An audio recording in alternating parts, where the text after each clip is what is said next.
ஓம் சாய்ராம். ஓம் சாய்ராம். ஓம் சாய்ராம். அத்தியாயம் 9. விடை பெறும்போது சாய்பாபாவின் ஆணைகளுக்கு கீழ்ப்படிதல், கீழ்ப்படியாதிருத்தலின் விளைவு, சில நிகழ்ச்சிகள், பிச்சை எடுப்பதும் அதன் அவசியமும், பக்தரின் தர்கட் குடும்பத்தின் அனுபவம், பாபா எவ்வாறு திருப்தியுடன் உண்பிக்கப்பட்டார். முந்தைய அத்தியாயத்தில் முடிவில் விடை பெறும்போது பாபாவின் ஆணைகளுக்கு கீழ்ப்படிந்தவர்கள் நன்மை அடைந்தனர் என்றும் அவைகளுக்கு கீழ்ப்படியாதவர்கள் பல துர்சம்பவங்களுக்கு ஆளானார்கள் என்று மட்டுமே கூறப்பட்டது. சில குறிப்பிட்ட நிகழ்ச்சிகளாலும் மற்றும் சம்பவங்களாலும் இக்கூற்று விவரமாக அந்த அத்தியாயத்தில் சித்தரிக்கப்பட்டுள்ளது. அடுத்ததாக ஷீரடி புனித யாத்திரையின் குணாதிசயம். ஷீரடி புனித யாத்திரையின் ஒரு சிறப்பான வினோதம் என்னவென்றால், எவரும் ஷீரடியை விட்டு பாபாவின் அனுமதியின்றி அகன்று செல்ல முடியாது.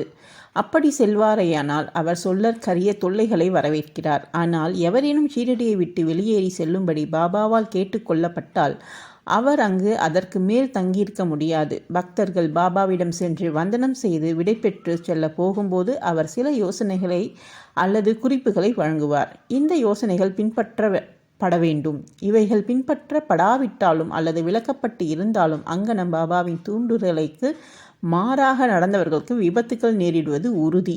இதை பற்றி சில நிகழ்ச்சிகளை கீழே குறிப்பிடுகிறோம். தாத்யா கோதே பாடில். தாத்யா கோதே பாடில் ஒருமுறை கோபர்காங் கடை வீதிக்கு குதிரை வண்டியில் சென்று கொண்டிருந்தார். அவர் மசூதிக்கு அவசரமாக திரும்பி வந்து பாபாவை வணங்கி தான் கோபர்காங் கடை வீதிக்கு செல்ல போவதாக கூறினார். பாபாவோ, அவசரப்படாதே, சிறிது தாமதித்து கடைவீதிக்கு செல், கிராமத்தை விட்டு வெளியில் செல்லாதே என்றார். ஆனால் போவதற்கு அவருடைய வேகத்தை கண்ட பாபா சாமவையாவது உடன் அழைத்து செல்லுமாறு கூறினார். இவ்வுத்தரவை பொருட்படுத்தாது தாத்யா கோதே உடனே குதிரை வண்டியை ஓட்டி சென்றார். 2 குதிரைகளில் ரூபாய் 300 விலையுள்ள குதிரை மிகவும் சுறுசுறுப்பாகவும் இருப்பு கொள்ளாமலும் இருந்தது. சாவல் கேணியை தாண்டிய பிறகு அது தாறுமாறாக ஓட ஆரம்பித்தது. இடுப்பில் சுளுக்கு ஏற்பட்டு கீழே விழுந்து விட்டது. தாத்யா அதிகமாக காயப்படவில்லை. ஆனால் சாய்பாபாவின் உத்தரவை நினைவில் கொண்டார். மற்றொரு சந்தர்ப்பத்தில் கோல்ஹார் கிராமத்துக்கு செல்லும்போது பாபாவின் நெறிமுறையை மதிக்காமல் குதிரை வண்டியில் சென்றபோது அதுவும் இதே கதிக்கு இலக்காக்கியது. அடுத்ததாக ஐரோப்பிய பெருந்தகை. ஷீரடிக்கு ஒரு முறை ஒரு ஐரோப்பிய பெருந்தகை ஏதோ ஒரு குறிக்கோளுடன் நானா சாஹிப்பின் அறிமுக குறிப்புடன் வந்தார். ஒரு கூடாரத்தில் சௌகரியமாக தங்க வைக்கப்பட்டார். அவர் பாபாவின் முன் மண்டியிட்டு பாபாவின் கையை முத்தமிட்டு விரும்பினார். எனவே அவர் 3 முறை மசூதிக்குள் நுழைய முயன்றார்.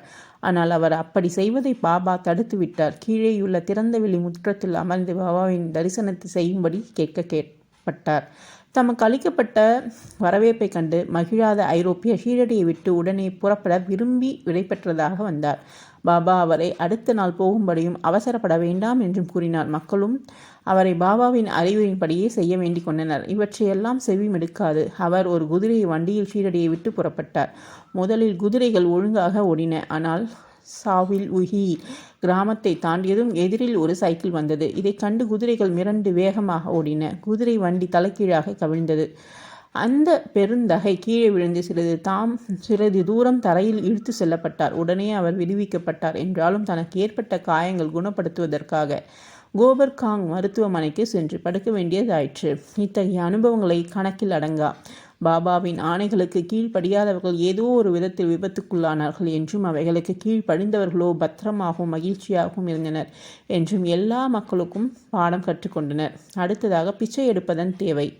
பிச்சை எடுப்பதை பற்றிய கேள்விக்கு தற்போது திரும்புவோம். பாபா உண்மையிலேயே அத்தகைய பெரிய சிறப்புடையவராக கடவுளாக இருந்தால் தமது வாழ்நாள் முழுக்க பிச்சை எடுக்கும் வழக்கத்தை ஏன் அவர் மேற்கொண்டவராயிருக்க வேண்டும் என்னும் கேள்வி சிலது உள்ளத்தில் எழக்கூடும். இக்கேள்வி 2 நோக்கு நிலைகளில் கருதப்பட்டு விடையளிக்கப்படலாம். பிச்சை எடுத்து வாழ்வதற்கு உரிமையுள்ள தகுதியான மக்கள் யார்? வம்சாவிருத்தி, செல்வம், புகழ், 3 முக்கிய ஆசைகளையும் துறவை மேற்கொள்வோரை பிச்சை எடுத்து வாழ தகுதியுடையோர் என்று நமது சாஸ்திரங்கள் பகிர்கின்றன. இவர்கள் சமைப்பதற்கு ஏற்பாடுகளை செய்து வீட்டில் உண்ண முடியாது. அவர்களை உண்பிக்க வேண்டிய கடமை இல்லத்தாரின் தோள்களில் விழுகிறது. சாய்பாபா இல்லத்தாரும் அல்ல, வானப்பிரதேசரும் அல்ல. அவர் பிரம்மச்சரியம் அனுஷ்டித்த ஒரு துறவி, அதாவது சிறு பருவம் முதற்கொண்டே துறவியாவார். இப்பிரபஞ்சமே தமது வீடு என்பதும் தாமே பிரபஞ்ச ஆதாரமும் அழிவற்ற பம்மமும் ஆகிய பகவான் வாசுதேவர் என்பதும் அவருடைய உறுதியான அபிப்பிராயமாகும். எனவே அவருக்கு இறந்து உண்ணும் வழக்கத்திற்கு முழு உரிமை இருக்கிறது. மற்றவை கீழ்கண்ட நிலையின்படி பங்க்ஷனாஸ் 5 பாவங்களும் அவைகளின் பிராயச்சித்தமும் உணவுப் பொருட்களும் சாப்பாடு தயாரிப்பதற்காக இல்லத்தார் 5 செயல்கள் அல்லது நடைமுறைகளை மேற்கொள்ள வேண்டியதாக இருக்கிறது.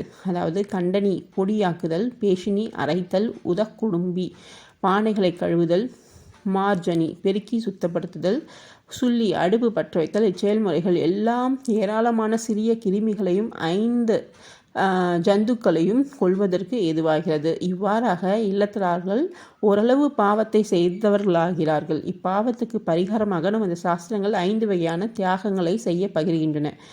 பிரம்ம எச்சம் அல்லது பிரம்மத்துக்கு சமர்ப்பித்தல், வேத அத்தியாயனம் அல்லது வேத பாராயணம். பித்ரு எச்சம் 2வது மூதாதையர்களுக்கு சமர்ப்பணம்.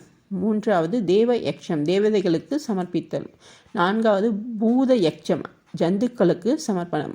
5வது மனுஷன் அதிதி யக்ஷம் மனிதர்களுக்கு அழைக்கப்படாத விருந்தாளிகளுக்கும் சமர்ப்பித்தல். சாஸ்திரப்படி இந்த தியாகங்களை முறையாக அனுசரித்தால் மன தூய்மை பெற்று ஞானமும் தன்மையுணர்வுதலையும் பெற உதவும். பாபா வீட்டுக்கு வீடு சென்றதன் மூலம் இல்லத்தாருக்கு அவர்கள் புனித கடமையை ஞாபகப்படுத்தினார். பாபாவால் தங்கள் வீட்டிலேயே இங்கனம் பாபா கற்பிக்கப்பட்டவர்கள் பேறு பெற்ற மக்கள் ஆவார்கள். அடுத்தது பக்தர்களின் அனுபவங்கள்.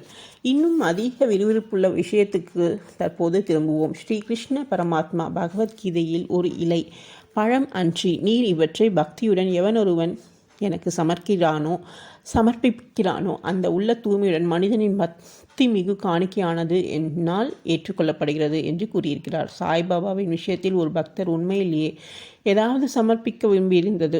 பின்னால் அதையே சமர்ப்பிக்க அவர் மறந்து விட்டார் எனினும் பாபா அவருக்கு அல்லது அவர் நண்பருக்கு அந்த காணிக்கையை ஞாபகப்படுத்தி அதை அவரை அளிக்க செய்து அதையே ஏற்றுக்கொண்டு பக்தரை ஆசீர்வதிக்கிறார். இப்போது இது போன்ற சில நிகழ்ச்சிகள் கீழே குறிப்பிடப்பட்டிருக்கின்றன.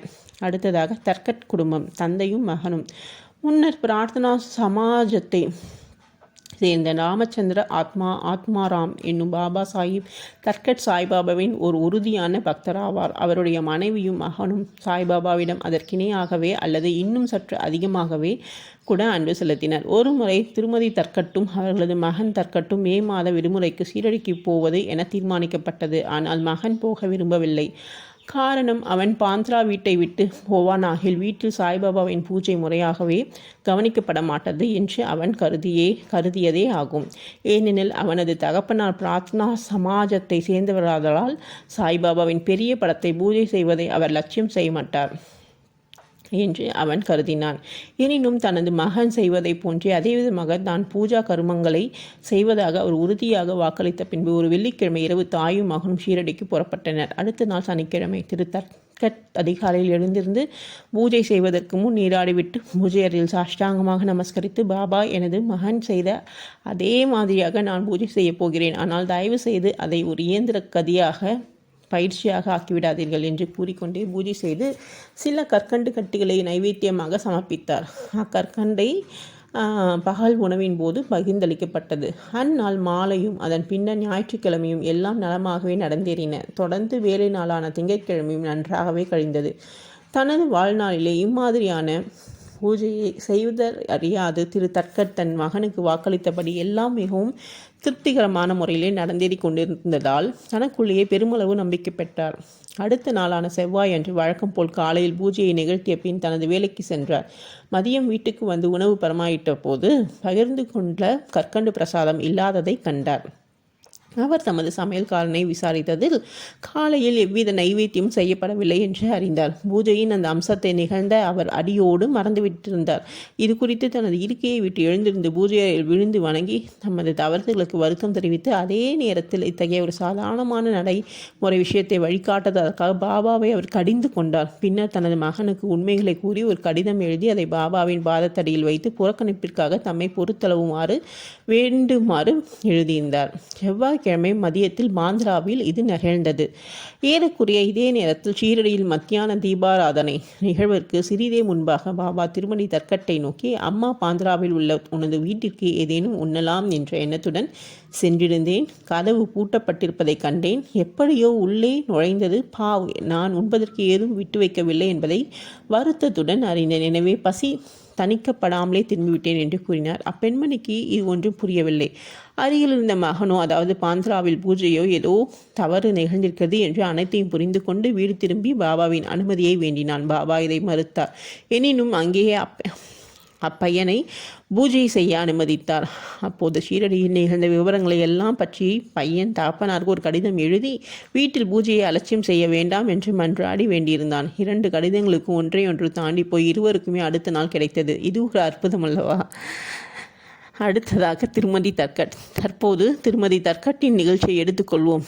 அவள் 3 பொருட்களை சமர்ப்பித்தாள். அதாவது தயிருடன் வாசனை பொருள்களுடன் கலந்த கத்திரிக்காய், காய்ச்சியா, நெய்யினால் வறுக்கப்பட்ட கத்திரிக்காயின் வட்ட துண்டுங்கள், பேடா, இனிப்பு கோலா, இவற்றை பாபா எங்கனம் ஏற்றுக்கொண்டார் என்பதை பார்ப்போம். ஒருமுறை பாபாவின் பெரும் பக்தரான பாந்திராவை சேர்ந்த திரு ரகுவீர் பாஸ்கர் புரந்தரை என்பவர் ஷீரடிக்கு தன் குடும்பத்துடன் புறப்பட்டார். பாந்திராவில் திருமதி புரந்தராயிடம் திருமதி தர்கட் சென்று அவளுக்கு 2 கத்திரிக்காய்கள் அளித்து ஷீரடியில் ஒரு கத்திரிக்காயை பறித்தும் மற்றதில் காட்சியாவும் செய்து பாபாவுக்கு அவற்றை பரிமாறும்படியும் கூடியிருந்தாள். ஷீரடியை அடைந்த பின்னர் திருமதி புரந்தரே தனது பரித் கத்திரிக்காயை பதார்த்தத்துடன் மசூதிக்கு சென்று அதே தருணத்தில் பாபா தமது சாப்பாட்டிற்காக அமர்ந்து கொண்டிருந்தார். பாபா பரித் மிகவும் ருசியாக இருப்பதை கண்டார். எனவே அவர் அதை அனைவருக்கும் பகிர்ந்தளித்து தனக்கு இப்போது காட்சியா வேண்டும் என கூறினார். ராதாகிருஷ்ணமாயிற்கு பாபா காட்சிகள் வேண்டும்கிறார் என கூறி அனுப்பப்பட்டது. அது கத்திரிக்காய் சீசன் இல்லாததால் அவள் குழப்பமடைந்தாள். கத்திரிக்காயை எப்படி பெறுவது என்பதே தற்போதைய பிரச்சனை. பரீத்தை யார் கொண்டு வந்தார் என்று விசாரிக்கப்பட்டதில் காச்சரியா பரிமாறும் பணியிலும் திருமதி புரந்தரை ஒப்புவிக்கப்பட்டிருந்தாள் என அறியப்பட்டது. காச்சரியாவை பற்றிய பாபாவின் வேண்டுதலின் உட்குறிப்பை அனைவரும் அறிய தலைப்பட்டனர். எங்கும் யாவிற்கும் அவர் தம் ஞானத்தை கண்ட அனைவரும் ஆச்சரியத்தில் செயலிழந்தனர். 1915ஆம் வருடம் டிசம்பர் மாதத்தில் கோவிந்த் பாலாராம் மான்கர் என்பவர் தனது தந்தையின் திரு சங்கை எல்லாம் செய்வதற்கே ஷீரடிக்கு செல்ல விரும்பினான்.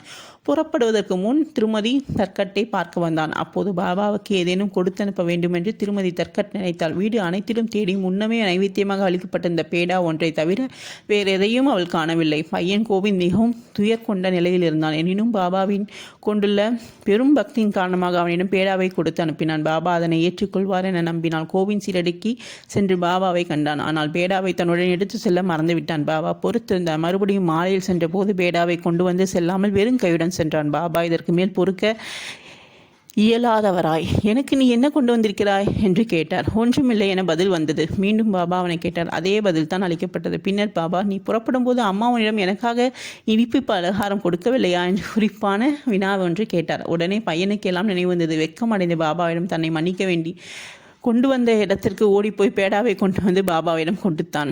கையில் அதை பெற்ற உடனே பாபா வாயிலிட்டு பேராவுடன் விழுங்கிவிட்டார். இவ்வாறாக திருமதி தர்கட்டின் பக்தி கண்டுணரப்பட்டு ஏற்றுக்கொள்ளப்பட்டது. மனிதர் எவ்விதம் என்னை நம்புகிறார்களோ அவ்விதமே நான் அவர்களை ஏற்றுக்கொள்கிறேன் என்பதை இந்நிகழ்ச்சியில் நிரூபிக்கப்பட்டது. பாபா எவ்வாறு திருப்தியுடன் உண்பிக்கப்பட்டார் என்பதை காண்போம். ஒரு முறை திருமதி தர்கட் சீரடியில் ஒரு குறிப்பிட்ட வீட்டில் தங்கியிருந்தார். மதிய உணவு தயாராகி பதார்த்தங்கள் பரிமாறப்படும் போது பசியுள்ள ஒரு நாய் அங்கு வந்து குறைக்க தொடங்கியது. திருமதி தர்கட் உடனே எழுந்திருந்து ஒரு ரொட்டி துண்டை விட்டெறிவும் அது மிகுந்த சுவையுணர்வோடு அதை கல்வி அதனை விரைவாக விழுங்கிவிட்டது. பிற்பகல் அவள் மசூதிக்கு சென்று சிறிது தூரத்தில் அமர்ந்தபோது சாய்பாபா அவளிடம், அம்மா, நான் பெருமளவு திருப்தியுறும் வகையில் எனது பிராணன்கள் யாவும் நிறைவு பெற்றன. இவ்விதமாக எப்போதுமே நடப்பாயாக. இது உன்னை நன்னிலையில் வைக்கும். இம்மசூதியில் அமர்ந்து கொண்டு பொய் பேச மாட்டவே மாட்டேன். என்னிடம் இவ்விதமாக இறக்கம் கொள்வாய். முதலில் பசியாயிருப்போருக்கு உணவு கொடுத்து பின் நீ உண்ணுவாயாக. இதை நன்றாக கவனித்துக்கொள் என்று கூறினார். முதலில் அவளால் இதன் பொருளை உணர இயலவில்லை. எனவே அவள் எங்கனம் தங்களுக்கு உணவு அளித்திருக்க முடியும்? நானே உணவுக்கு மற்றவர்களை சார்ந்து பணம் கொடுத்து சாப்பிட்டு கொண்டிருக்கிறேன் என கூறினாள். இதற்கு பாபா, அந்த கவர்ச்சிமிகு ரொட்டியை உண்டு நான் மனப்பூர்வமாகி திருப்தி அடைந்தேன். நான் இன்னும் ஏப்பமிட்டு கொண்டிருக்கிறேன். உணவு வேலைக்கு முன்னால் நீ பார்த்து ரொட்டி அளித்த நாயானது என்னுள் ஒன்றியதாகும். இவ்வாறாகவே மற்ற உயிரினங்களுக்கும் பூனைகள், பன்றிகள், ஈக்கள், பசுக்கள் முதலியன ஒன்றானவே ஆகும். நான் அவைகளின் உருவத்தில் உலாவிக் கொண்டிருக்கிறேன். என்னை இவ்வனைத்து படைப்பு உயிர்களிலும் பார்க்கிறவன் உனக்கு உகந்தவன். எனவே துவையத்தையும் பேதத்தையும் ஒழித்து சென்று நீ செய்ததைப் போல எனக்கு சேவை செய் என்று கூறினார். இவ்வமிதத்தினை நிகர் மொழிகளை கேட்டு அவள் உருகி அவளது கண்களில் பணித்து தொண்டை அடைத்து அவளது மகிழ்ச்சி எல்லையற்றதாக ஆகியது. நீதி.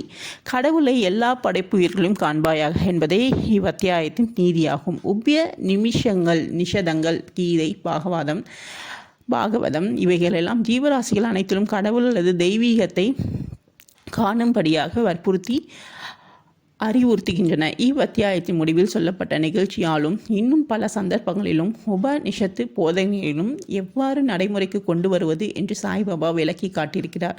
இவ்வாறாக சாய்பாபா உபநிஷத்தின் விரிவுரையாளராக அல்லது குருவாக இருந்திருக்கிறார். ஓம் சாய்ராம், ஓம் சாய்ராம், ஓம் சாய்ராம். ஸ்ரீ சாயியை பணிக அனைவருக்கும் சாந்தி நிலவட்டும். அடுத்த அத்தியாயத்தில் சந்திப்போம். நன்றி.